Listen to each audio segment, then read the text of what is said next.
ដើម្បីសំណួរចម្លើយតាក់ទងសម្បត្តិបេតិកភណ្ឌរបស់ខ្មែរដែលបានចុះបញ្ជីជាសម្បត្តិបេតិកភណ្ឌពិភពលោកសម្បត្តិបេតិកភណ្ឌរបស់ខ្មែរដែលបានចុះបញ្ជីជាសម្បត្តិបេតិកភណ្ឌពិភពលោកសំណួរទី1តើរមណីយដ្ឋានអង្គរត្រូវបានចុះបញ្ជីជាសម្បត្តិបេតិកភណ្ឌពិភពលោកនៅថ្ងៃខែឆ្នាំណានៅទីក្រុងឈ្មោះអ្វីប្រទេសណាចម្លើយទី1រមណីយដ្ឋានអង្គរត្រូវបានចុះបញ្ជីជាសម្បត្តិបេតិកភណ្ឌពិភពលោកនៅថ្ងៃទី14ខែធ្នូឆ្នាំ1992នៅក្រុង Santa Fe សហរដ្ឋអាមេរិកសំណួរទី2តើរបាំព្រះរាជទ្រព្យត្រូវបានចុះបញ្ជីជាសម្បត្តិបេតិកភណ្ឌពិភពលោកនៅថ្ងៃខែឆ្នាំណានៅទីក្រុងឈ្មោះអ្វីប្រទេសណាចម្លើយទី2របាំព្រះរាជទ្រព្យត្រូវបានចុះបញ្ជីជាសម្បត្តិបេតិកភណ្ឌពិភពលោកនៅថ្ងៃទី7ខែវិច្ឆិកាឆ្នាំ2003នៅក្រុងអ៊ីស្តង់ប៊ូលប្រទេសតូគីសំណួរទី3តើល្ខោនស្រមោលស្បែកធំត្រូវបានចុះបញ្ជីជាសម្បត្តិបេតិកភណ្ឌពិភពលោកនៅថ្ងៃខែឆ្នាំណានៅទីក្រុងឈ្មោះអ្វីប្រទេសណាចម្លើយទី3ល្ខោនស្រមោលស្បែកធំត្រូវបានចុះបញ្ជីជាសម្បត្តិបេតិកភណ្ឌពិភពលោកនៅថ្ងៃទី25ខែវិច្ឆិកាឆ្នាំ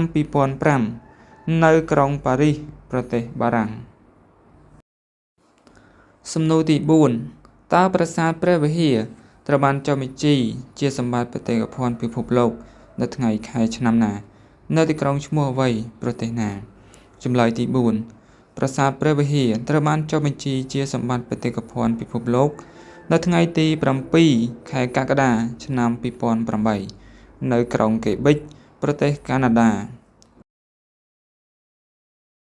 សំណួរទី5តើបណ្ណសារឧក្រិដ្ឋកម្មប្រល័យពូជសាសន៍ទួលស្លែងត្រូវបានចុះបញ្ជីជាសម្បត្តិបេតិកភណ្ឌពិភពលោកនៅថ្ងៃខែឆ្នាំណានៅទីក្រុងឈ្មោះអ្វីប្រទេសណា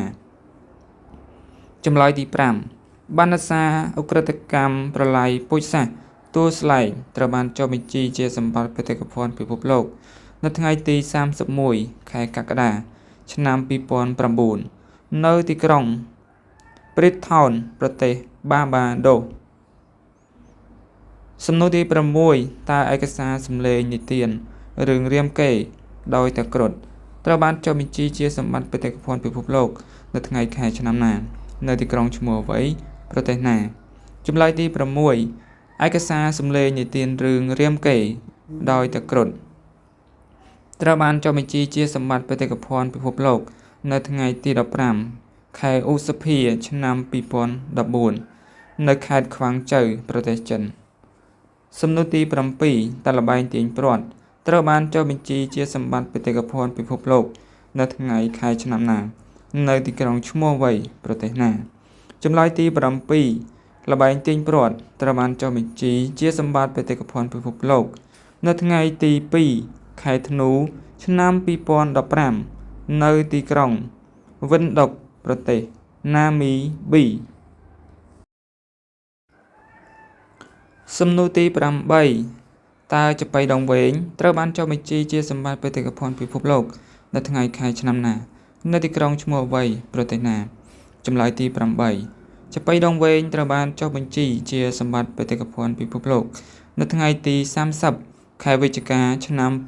2016នៅក្រុងអេឌីអាបាបាប្រទេសអេត្យូពីសំណួរទី9តើប្រាសាទសម្បូរព្រៃគុកត្រូវបានចុះបញ្ជីជាសម្បត្តិបេតិកភណ្ឌពិភពលោកនៅថ្ងៃខែឆ្នាំណានៅទីក្រុងឈ្មោះអ្វីប្រទេសណាចម្លើយទី9ប្រាសាទសម្បូរព្រៃគុកត្រូវបានចុះបញ្ជីជាសម្បត្តិបេតិកភណ្ឌពិភពលោកនៅថ្ងៃទី8ខែកក្កដាឆ្នាំ2017នៅក្រុងក្រាកូវប្រទេសប៉ូឡូញសំណួរទី10តើរឿងអ៊ីណាវបូស្បាត្រូវបានចុះបញ្ជីជាសម្បត្តិបេតិកភណ្ឌពិភពលោកនៅថ្ងៃខែឆ្នាំណានៅទីក្រុងឈ្មោះអ្វីប្រទេសណាចម្លើយទី10រឿងអ៊ីណាវបូស្បាត្រូវបានចុះបញ្ជីជាសម្បត្តិបេតិកភណ្ឌពិភពលោកនៅថ្ងៃទី30ខែតុលាឆ្នាំ2017នៅទីក្រុងប៉ារីសប្រទេសបារាំងសំណួរទី11 តើល្ខោនខោលត្រូវបានចុះបញ្ជីជាសម្បត្តិបេតិកភណ្ឌពិភពលោក